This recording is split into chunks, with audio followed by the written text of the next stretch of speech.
Hello दोस्तों, यहाँ पे देखो chapter ninth class ninth NCERT chapter first number system है। एक चैप्टर है, उसके ये 3 क्वेश्चन हम लोग यहाँ पे डिस्कस करेंगे। ठीक है, सिंपल है, कोई बड़ी बात नहीं है। ठीक है, एक एक करके अगर हम लोग देखें तो बहुत सिंपल सा है, 3 क्वेश्चन है, बड़ी सिंपली हम लोग इसको डिस्कस करने वाले हैं और कोई बहुत बड़ा इसमें तोप नहीं लगनी है, आसानी से ये क्वेश्चन सॉल्व होता है। देखिए यहाँ पे क्या है, पहला अगर मैं ये क्वेश्चन उठाऊं तो फर्स्ट क्वेश्चन जो है अपने पास क्या लिखा है, 0 पॉइंट उसके बाद 6 के ऊपर बार लगा हुआ है। तो इसका एग्जैक्टली मतलब क्या होता है कि भाई 0.6666 ये कभी कहीं ख़त्म नहीं हो रहा। तो हम क्या मान लेते हैं इसमें कि हम मान लेते हैं कि x की वैल्यू ले लेते हैं, इसको 0.6 या 666 जो भी, इसको मैंने x मान लिया। अब मुझे इसको मैं मान लेता हूँ इक्वेशन नंबर 1। ठीक है, उसके बाद मुझे क्या करना है, चुपचाप दोनों को, कितने के बाद बार है, एक के ऊपर बार है, तो मैं 10 से मल्टीप्लाई करूंगा दोनों तरफ। तो क्या है, multiply by 10 on both sides. जब आप दोनों तरफ 10 से मल्टीप्लाई करेंगे तो ये तो 10x हो गया, ये वाला। और उसके बाद जो है आपका जनरली ये वाली वैल्यू है, इसमें क्या है 6 आगे आ जाएगा तो वैल्यू हो जाएगी 6.6666, ये ऐसे चलता रहेगा इन्फिनिटी। ये अपने पास सेकंड इक्वेशन हो गई। अब मुझे कुछ खास करना नहीं है इसमें, मुझे एक काम करना है, इस पहली में से दूसरी को माइनस कर देना है। ठीक है, सिंपल है वैसे। नहीं तो मैं एक काम ये भी कर सकता हूँ कि इसको मैं ऐसे लिख दूँ, यहाँ पे 10x ऐसे का ऐसा ही, और इस वैल्यू को लिख दूँ 6 और प्लस में 0.6666 ये, क्योंकि देखो ये 6 इसका बाहर निकाल दिया मैंने, ये अलग कर दिया और बाकी सारा ये 0 पॉइंट में डाल दिया। अब ये 0.666 की वैल्यू क्या है, आपके सामने है, x है। ठीक है, इसकी वैल्यू x है, आपको दिख रही है। तो मैं इसकी जगह डाल दूंगा 10x और ये 6 प्लस x डाल दिया मैंने।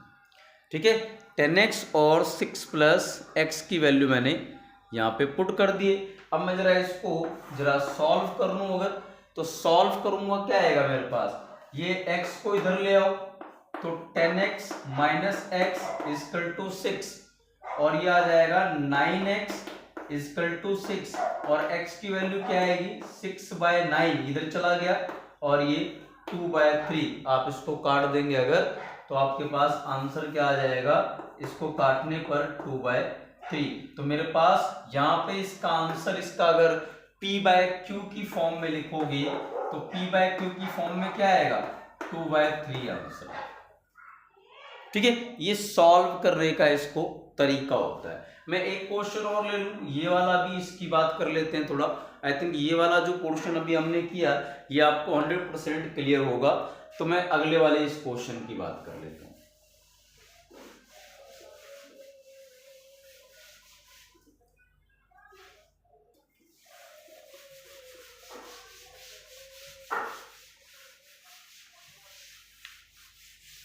ठीक है, अब क्वेश्चन नंबर अगला देखते हैं। ये लिखा हुआ है 0.4 और 7 के ऊपर बार है। अगर आप देखोगे 4 के ऊपर नहीं है, 7 के ऊपर है। तो मैं इस वैल्यू में अगर जाऊं 0.47 के ऊपर अगर बार है, या पहले हम लोग इसको ही सॉल्व कर लेते हैं, ये थोड़ा सा और आसान सा है अगर आप देखेंगे। नहीं तो आप देखो पहले थर्ड वाला क्वेश्चन करते हैं, ये थोड़ा आसान है उसके कंपैरिजन। तो 0.001 लिखा हुआ है, 0.001 अगर है आपके पास, ये थोड़े अलग टाइप के हो जाते हैं, इनको हम लोग बाद में देखेंगे। लेकिन ये वाला देख ले 0.001 सेम क्वेश्चन है। इसके अंदर भी क्या करेंगे, हम x की वैल्यू मान लेंगे 0.001001001। अभी इन्फिनिटी चलता रहेगा ना, ये बार बार यही टर्म रिपीट हो रही है। देखो सर कितने टर्म रिपीट हो रही है, 3। तो मैं क्या करूंगा, ये इक्वेशन मैंने फर्स्ट मान ली दोनों को मल्टीप्लाई करूंगा, मल्टीप्लाई बोथ साइड्स बाय 1000। ये देखो मैंने यहाँ पे 3 के बाद 3 के ऊपर बार लगा, तो 1 के ऊपर लगेगा तो 10 से मल्टीप्लाई, 2 के ऊपर लगेगा तो 100 से, और 3 के ऊपर 1000 से। तो आपका ये आ जाएगा 1000x इक्वल टू, ये पूरी टर्म एक बार आएगी तो 1.001 ये इन्फिनिटी पे चलता रहेगा। ये आपकी एक ये इक्वेशन आ गई, ठीक है। उसके बाद देखो इसको जरा सॉल्व करते हैं फिर ढंग से कि भाई ये वाली टर्म आपकी और कैसे आगे सॉल्व होने वाली है। तो ये अपने पास आ गई। अब मुझे क्या करना है, इसको मैं थोड़ा ढंग से लिख दूं। मैं देखो यहां लिख दे रहा हूं इस वाली टर्म को कि भाई 1000x क्या है, 1000x हो गया, ये टर्म लिख रहा हूं मैं, और बराबर में इस 1 को अलग कर दिया मैंने, तो मैं लिख सकता हूं 1 प्लस 0.001001 और ये इन्फिनिटी। और अभी मैंने क्या किया, देखो ये 1000x 1 एज इट इज, और ये 0.001 के लिए क्या वैल्यू है, x है मेरे पास। फिर दोबारा इस x को इधर लाओ तो 1000x minus x equal to 1, और आपका जो है ये क्या हो जाएगा टोटल 999x इक्वल टू 1। तो आपका आंसर क्या आएगा, x की वैल्यू 1/99। तो ये आ गया आपका p/q की फॉर्म में। कुछ करना नहीं, जितने के ऊपर बार लगाया बस उतने से 10 से मल्टीप्लाई कर लो, ठीक है। एक और क्वेश्चन था उसको भी जरा देख लेते हैं, ठीक है। ये भी आई थिंक आपको क्लियर होगा। एक क्वेश्चन और था उसको भी समझ लेते हैं कि उसमें क्या होना है। देखो क्वेश्चन ये था 0.47 और 7 के ऊपर बार है, 4 के ऊपर नहीं। तो मैं एक चीज मान सकता हूं कि भाई x इक्वल टू 0.477777 यही चलता रहेगा, क्योंकि 7 रिपीट हो रहा है, 4 रिपीट नहीं हो रहा है। x मैंने ये मान लिया। अब मैं काम करता हूं, 1 के बाद ही तो बार था, तो 10 से दोबारा मल्टीप्लाई बोथ साइड्स बाय 10।